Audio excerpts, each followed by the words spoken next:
Hey everybody, Billy Watkins here with Premier's podcast, The Whole Package. We're shooting today on location with Tom Mason. Tom, Yeah. welcome. Thanks for having me. Quick question. Welcome to the Design Lab. Yeah, here we are in the Design Lab. I didn't mention that. How tall are you? I'm 6'2". I'm 5'8", we'll say. Okay. People can do the It's weird, isn't math. it? Yeah. Think about that. You are our design manager here, which is why we're in the Design Lab. Yeah, I'm kind the of works up. design manager for the Eastern region. Okay. David Schutte is out in the West. Is there a big competitive streak between East Coast, West Coast? I wouldn't say so. No. No. We all work. Work We're all together? very close, knit group nationwide. That's good to know. So, tell us a little bit about your background, how you first came to Premiere. Okay. Well, I actually went to school. Was educated as a graphic designer, and shortly after graduating, I got my start in packaging, and was worked as a graphic designer there. While I was there, I was enamored with the idea of actually, designing the actual structural designs, not just the graphics like you see on these packages. And so I just picked the brains of the other designers that I worked with, practiced learning to draw on Artios, and developed my skills there, and moved around a couple other companies. Left the coordinating industry for a while, but I maintained my skills and continued to develop them with designing packaging at the other places I worked until I came back to the industry. And just when you with thought you Premiere. were out, you Yeah. were sucked back in. Yeah. And so, unlike a lot of our folks who I think have degrees in actual packaging design, engineering, you had kind of your start was with the graphics part of it. Are you a fairly artistic person? Yeah, I like I'd say so. It's one of the cooler things that we do. That's neat. So, the average person, I don't know if the average person would ever even think about this, but what is the big deal with packaging design? Why do we need it? What's it do for us? Well, that was actually one of the biggest things that blew my mind when I got into this industry. And I hear this every time that I talk to people about my job and what we do, is how packaging is literally everywhere. Right. You look at it and typically people discard it or dismiss it as, it's the thing, the box of the thing comes in. Ubiquitous, right? Yeah. You just throw it away. But every single package, was designed by a structural designer, had graphics set up by a graphic designer, ran on a press or had labels created for it, depending on the kind of printing you're doing. So there's just a lot that goes into it. Right. And yeah, it touches every aspect of our lives. Good business to be in. Oh yeah, I would say. So here in our design lab, what are you guys doing? You're the front line, right?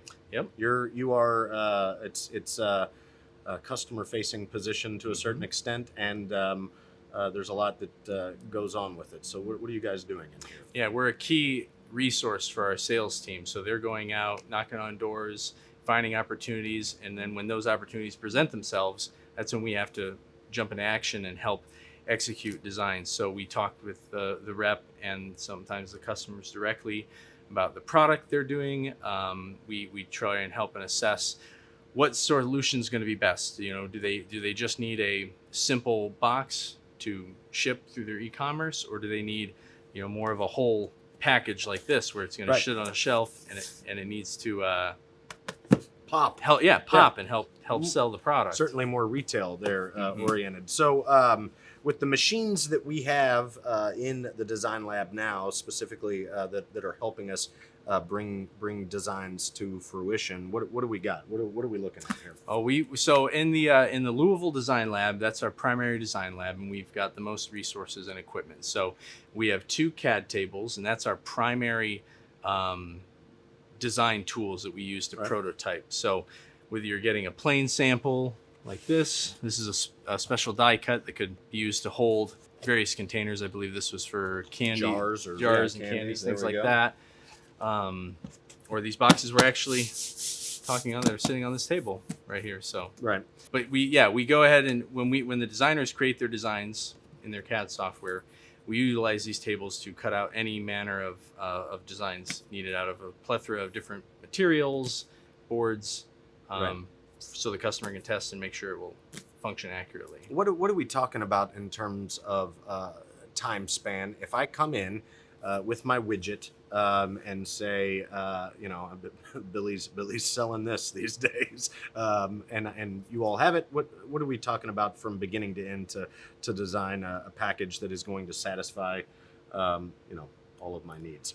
Yeah, well, it can range. It varies greatly on the opportunity. If it's something as simple as that, this is kind of a mid-range design, either this one right here, Right.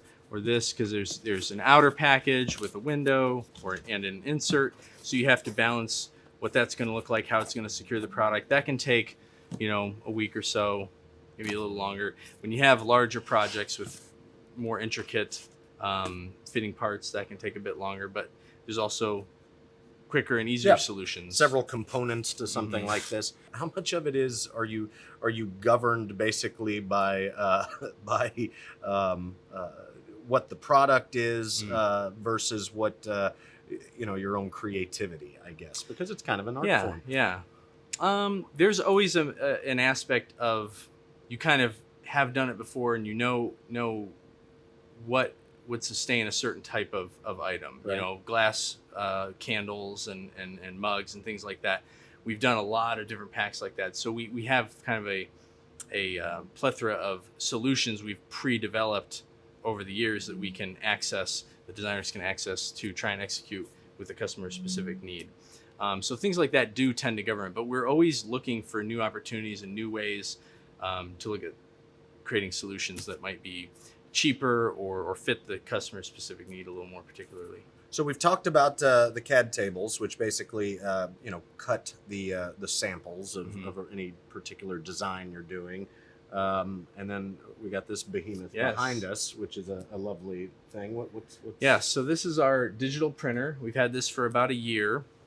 These samples you see here were all the back there. That's yeah. Nice. These were all printed on the digital printer behind us, and then cut on our CAD tables that we were talking about there. The really cool thing about this printer is it's way more. We've had some in the past, but this one's much more color accurate, and it can take on the properties of the materials being printed on, right, to help more accurately reflect the finish you'll see in production. Some of the plotter printers we had were just the substrate you were using was just paper basically, and would not be representative of what you're printing online or printing on corrugated. Correct. Right? Yeah. So this actually takes on the aspects of the material. So this is a modeled white box. It has a matte finish, which is much more in line with what this would be if it was printed direct on a modeled white matte board. This is a Chemi box, which you can see is a little glossier, just like the Chemi material is. Enlighten me. I should probably know this, but when we're designing, and say Premiere's running it in-house, if we're running it right out there, how many colors are we laying down? That machine is 3 out, 2 in. So 3 on the outside. 3 on the outside, 2 on the inside. 2 on the inside. And it has some pretty great capabilities that we're exploring right now to do even more dynamic printing with those 3 colors, rather than it being kind of 3 distinct spot colors. Right. We're exploring its ability to print in 3-color process to actually simulate some photo quality. Some 4-color process with the 3. Okay. Yep. Yeah. Exactly. Very interesting. Exactly. Does she have a name? This is the HP R1000. Nothing fancy. Nothing fancy. I don't name my equipment. Anything. If you end anything with 1000, I think it sounds pretty cool. Pretty cool. Yeah. Not only do we have all this equipment in here to design the boxes, we also we've touched on this before on the podcast. We do testing here. Maybe not the sexiest part of packaging, but briefly tell us what we got going on testing wise. Yeah, not the sexiest, but definitely useful. We employ 3 main machines in order to do our testing, various testing. We have a compression tester to see how much weight a package can sustain if you're being crushed. We have a drop tester to see how well the package will sustain various drops. And also you can couple that with an accelerometer. So there's 2 ways to go about using the drop tester. You can just drop it, see the damage on the box, open it up, see if your product broke or had any issues. Right. And then lastly, you can actually place an accelerometer in there. We can actually collect data to get the cushion curves and see how it's performing on each drop and how many G's the package is experiencing. withhold or withstand. Okay, Yep. very interesting. And well, there's one more. Oh. The vibration tester. So Oh, my that simulates. favorite. Yeah, the vibration tester allows us to simulate transportation over, freight, whether air or ground. Yeah, being on a truck. Exactly. Okay. So it's also very important, especially when you get into some of the ISTA specific tests. They have very specific parameters you have to follow and document. Have we seen a lot of movement on that? Do you get that? I mean, is that kind of a daily thing, basically, Yeah, that we you're get having? quite a bit of that. Okay. Quite a bit of that. So. Because we are certified to be able to Yes. provide that for our customer. Mm-hmm. Yep. If a package fails a test, do you sit it down, you talk to it, you maybe no? What do you?